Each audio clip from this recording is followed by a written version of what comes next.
Good evening, everybody, and welcome back to the Wilbur Games YouTube channel. Today, we're going to be having a look at a UCL Fantasy first draft, get a kind of feel for key assets in the game, have a bit of discussion about certain assets, and you can see in front of me we're going to talk through my first initial draft and give you a few thoughts and things to be thinking about. This is not set in stone, this draft, it's just one I've put together to start with. There might be a few tweaks, but there's certain players that I don't see flexing around quite well, not at all, shall I say. So it'll be a good, interesting conversation to get us started. So before we jump into the video, please can you make sure if you like the content that you like the video and subscribe to the channel. It's really appreciated. I know you guys enjoyed the UCL Fantasy last season, so I appreciate all the support. Even just viewing the video means a lot to me, so I appreciate that. And any comments, any help you want with your team, just let me know and I'll try my best to help you, try and give you a bit of insight to certain players that could be pretty useful going forward in UCL. I know there's football over various leagues, so getting the information together for across these multiple teams can be quite difficult, but hopefully I can give you a bit of insight into some of the players and useful assets for UCL Fantasy. So as I say that, let's jump into it. So I think we'll start from the front and we'll start with the big man up front. So I feel like a lot of the premium assets this year in UCL Fantasy are in the striking department. You've also got a few in midfield, but the big boys are up front in my opinion. So in my first draft, I have Lewandowski and Benzema up front. How I like to play UCL Fantasy, obviously, think of it as the first 6 match days. Generally, 95% of the time, I will be wildcarding in match day 3. Because match day 3 and 4 you play the same opposition, so you've got a double kind of fixture there where you can target that quite heavily. So I like to use wildcard in match day 3. So I like to set up my match day 1 team to look at match day 1 and 2. Don't want to go much further than that, and I always plan to use those 2 transfers between 1 and 2 to maximise the potential points. So just putting that into perspective, that's a good team to use for match day 1 and 2, and I'll suggest certain transfers for game week 2 which could be useful to transition across your team. So we start from the front.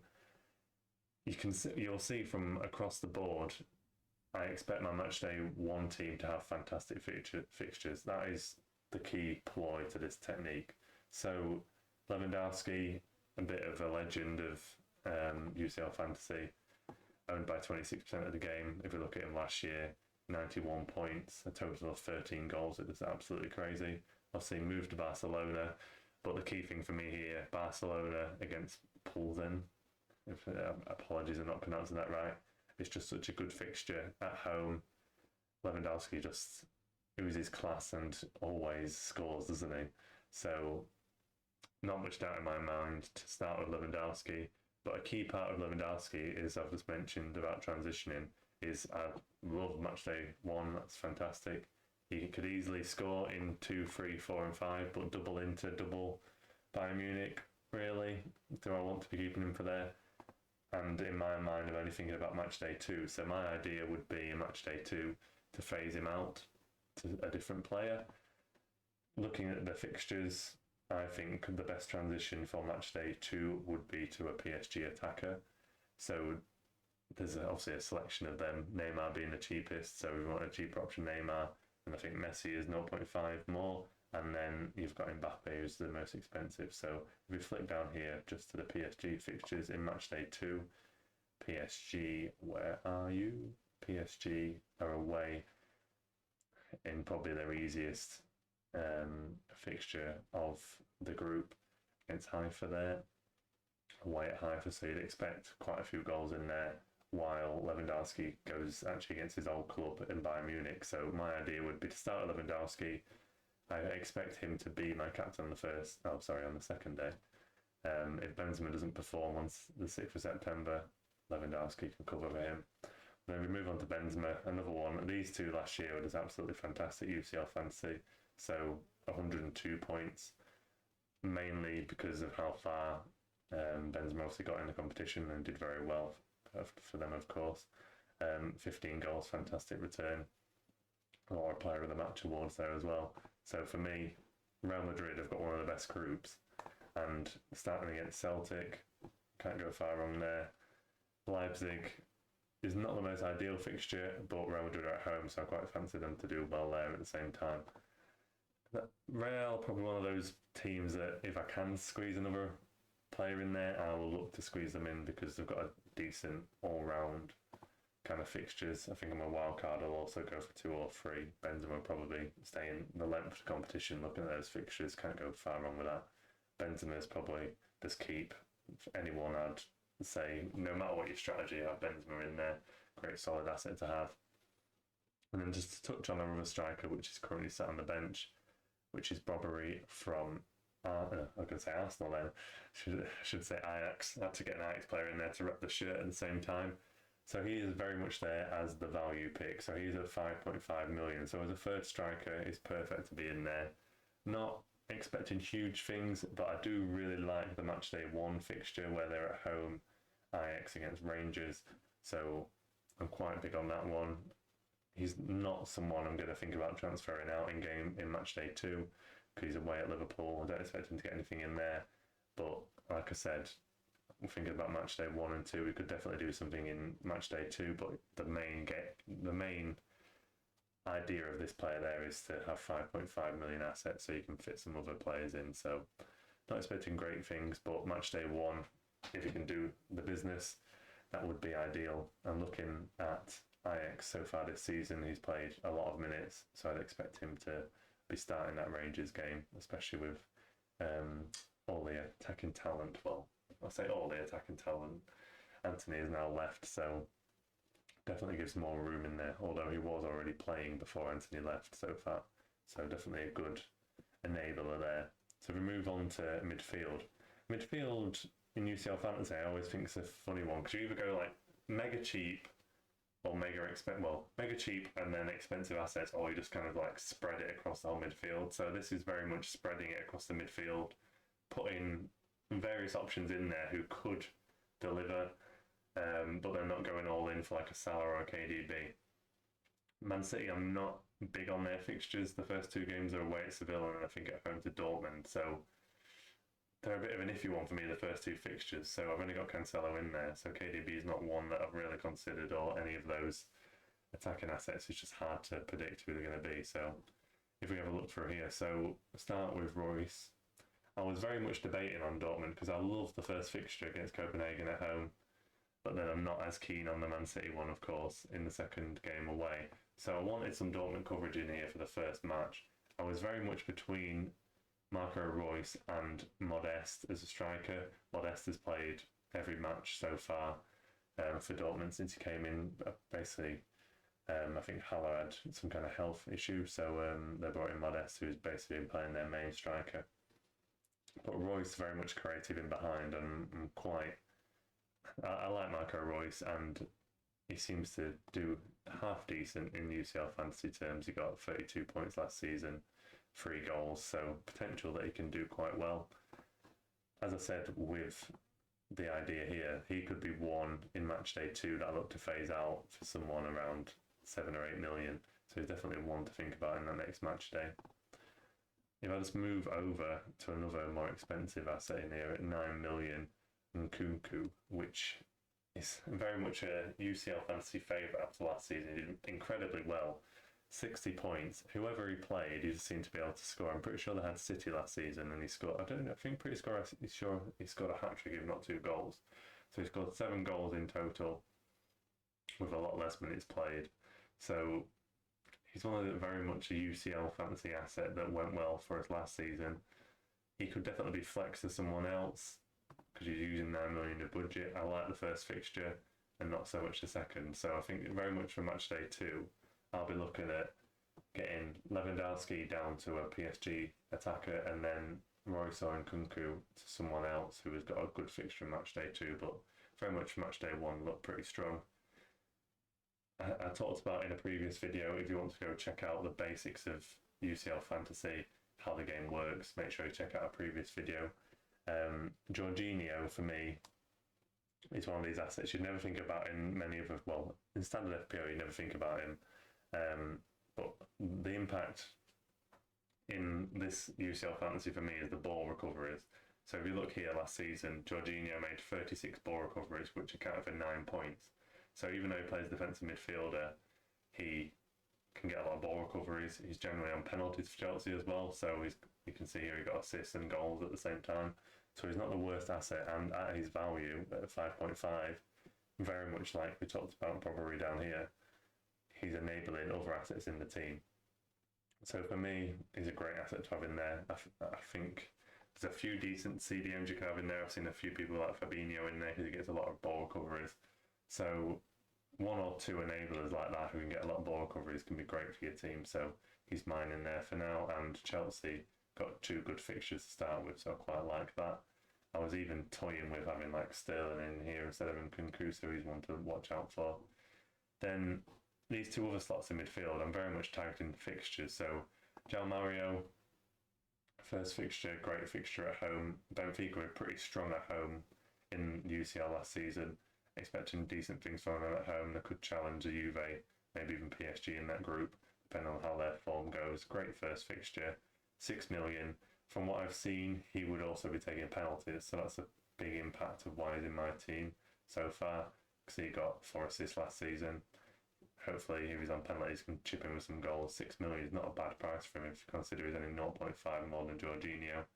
And then I've got Van Aken down here, who is 7 million, a bit more kind of on the fence with this pick here, but last season scored 3 goals, got the ball recoveries and player of the match there. Decent first 2 fixtures, and he's kind of a creative force for Bruges, so a lot of the chances would go through him, so he's very much one that I'm on the fence at. 7 million. It's kind of an iffy price range. I could always downgrade him and then upgrade like a Royce or Nkunku or even João Mario. In a minute, I'm slightly of the picks, he's the one I'm a bit more on the fence with, so not 100% sold, but then he's also there at 1% owned, which would be a fantastic differential at the same time if you're looking for one of those. So then we've touched on the midfield. We move on to the defensive assets. So I'm currently going for Theo Hernandez, brilliantly attacking fullback. Did very well for Milan last season. Quite like his first 2 fixtures. Got away at Salzburg and then at home to Dinamo Zagreb. If Giroud is not on the pitch for AC Milan, he could also be taking penalties, which could be fantastic. And like I said, he's an attacking fullback, so he could even get attacking returns at the same time and hopefully the clean sheet. So I very much like him at 6 million. Not a bad price for him, to be fair. Slightly cheaper than like a João Cancelo at 6.5, and I think it's the same as Reece James. Yeah. So Reece James. Well, if we talk about Chelsea in general, because I've currently got Mendy in there. Mendy, I'm slightly on the fence on, mainly because I like my goalkeepers to play on different days, and Mendy plays on the same day as my backup goalkeeper. But Chelsea, first 2 fixtures, again, very good. The opposite of Milan, because we're in the same group. So I feel like Milan and Chelsea will run away with this group somewhat. So you'd expect decent potential of clean sheets for Chelsea in those first 2 fixtures. And I do in UCL Fantasy like a defensive double up or even a triple up in some respects. So that is my idea, having Reece James and Mendy. So obviously Reece James can contribute in attacking sense at the same time. So hopeful for that one. But Mendy, I'm just unsure about that goalkeeper rotation, but I think James will be there to stay.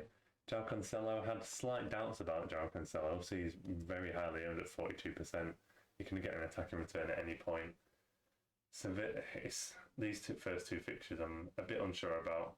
Dortmund, City at home to Dortmund I quite like, but Seville away can be a funny one sometimes. I'm not expecting high scoring games, so I'm weighing up if to go for someone with a high potential in those first 2 fixtures, but he's sat in there currently because of probably his ownership more than anything.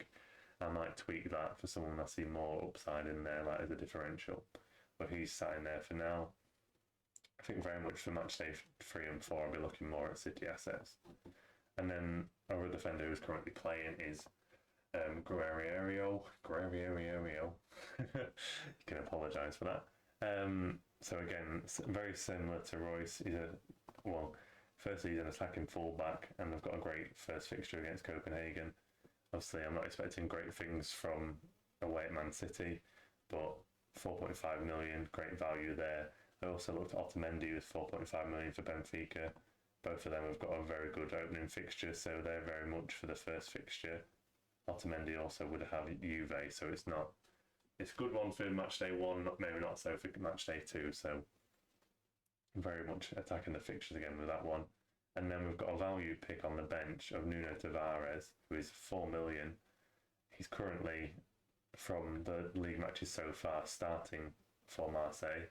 Marseille have made a few interesting signings, to be fair. They've also got Alexis Sanchez up front, who could be one to watch out for later on, depending on how Marseille get on in the group. I think Marseille, like you can see here, it's Spurs away first game, it's a bit, but then I feel like it's quite even group and they could do quite well. The thing I like about Tavares is obviously 4 million starting, and Marseille so far this season have been playing 3 centre-halves with wing-backs. So he's been playing the wing-back, attacking potential alongside defensive potential, and at 4 million can't really go wrong. Like 4 million, just want them to start. If they can get anything more than that, that's fantastic. So I think he's my go-to 4 million defender to start with. Not even got his picture on there, pretty disrespectful there. And the last player that we're missing here is Perrin, goalkeeper for Juventus, the backup goalkeeper generally, at 4 million. But a key thing for me choosing Perrin here is 4 million, obviously, great price. But the last Juventus game, first choice goalkeeper Szczesny went off with an injury, I think around the 40th minute, and Perrin had to come on. It was that bad an injury, he actually got subbed off. And there's rumours that Juventus, I think it's quite a serious injury. Like it's going to be obviously not the whole length of the tournament, but a good month, if not more. So they were kind of trying to figure out if they should dip into the transfer market. But from the news reports that I've heard, they're going to stick with Perrin as the first choice goalkeeper while he's out injured. So gives us some great potential, especially the first few match days. Maybe when we get to that match day 3 and 4, it might not be as much of an option, but fingers crossed he will be. Definitely to start the campaign, I expect him to be starting. So great option at 4 million, and that's why I'm slightly hesitant with Mendy, because if I can get some nice rotation, if I get a goalkeeper who plays on the 7th alongside Perrin, that could work very nicely. So yeah, guys, that's my first draft and what I kind of think around it. I think there's some nice mix of some budget enabling picks there. Tavares, Bobbery, even let's say Guerrero and Georginio. And then you've also got some premiums up front, a few, I think, got some nice premium defenders in there as well at the same time. So there's a good mix. It's probably just the premium midfielder we could flex a bit about if we needed to. But yeah, like I said, this is very much a match day 1 and 2 team. So we might flex it a bit in game week 2, but after that we're going to be wildcarding. So there's not a long-term feel to this team. So we'll see how it goes with that. But I hope this has been useful, guys. If you've got any more questions about the players I've talked about, or any other interesting options you want to talk about, feel free to drop it in the comments or reach out on Twitter. Social media links are just below my face and down below. But I appreciate everyone for watching. If you enjoyed the content, if you want to see more, please like and subscribe, both absolutely free, and I really appreciate everyone even watching this video. Massively appreciated. And we should be back. I'm thinking of doing a bit of a second draft just before the match day goes live. Might do a bit of a live stream, to be fair, before the match day 1 kicks off. If we've got any changes to the team, any news about injuries like Perrin that we saw could be a big impact on certain weeks going into the season. But yeah, we'll be back very shortly, and going forward throughout the match days we'll have a bit of a preview similar to this as we go throughout the season. But for now, guys, I appreciate everyone for watching, and I'll see you on the next one. Have a great rest of your evening.